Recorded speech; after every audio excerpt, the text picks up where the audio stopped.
Arestado ang vlogger na si Ronnie Suan o mas kilala sa tawag na Boy Tapang dahil sa umano'y pananakit nito sa kanyang live-in partner.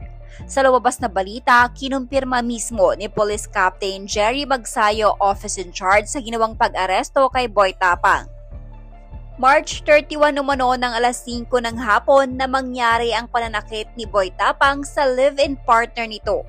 Ayon sa ulat, nagalit di umano si Boy Tapang sa kanyang 21-year-old na live-in partner nang matuklasan nitong nagve-vape umano ang babae. Nauwi sa pananakit ang pag-aaway nila dahilan ng pagsusumbong ng live-in partner ni Suan sa mga otoridad. Madaling araw ng April 1 ay naghain ng hot pursuit operation ang mga otoridad kay Suan. Dagdag naman ng humuli kay Boy Tapang ay hindi umano ito ang unang beses na nagkaroon ng sakitan sa pagitan ni Boy Tapang at ng live-in partner nito. So, mga kabrigada, live lagi kan diri sa may police station. Then, dahil si Boy Tapang, natawag ko man si Boy Tapang, at alam na siyang hinabiyo, no, kay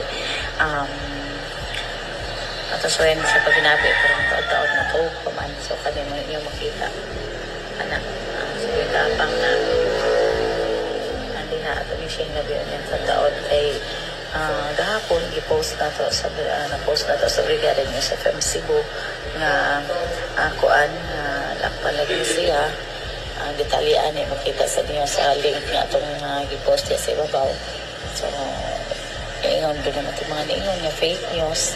So dili fake news mga kabrigada, no, kay dili man ta mahatag og sayop nga balita.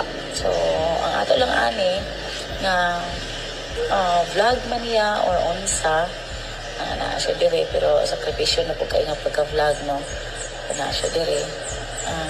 Ato lang nga tinuod kanya na siya dire. Talagi prove na dili po fake ang atong gihatag nga balita. So mali siya mga kabrigada. Gihulat ka lang sa nato ang hepe dire sa Alcoy Police sige, name sa tong hepe, sir? Sige, name sa tong hepe? Police Captain Magsayo.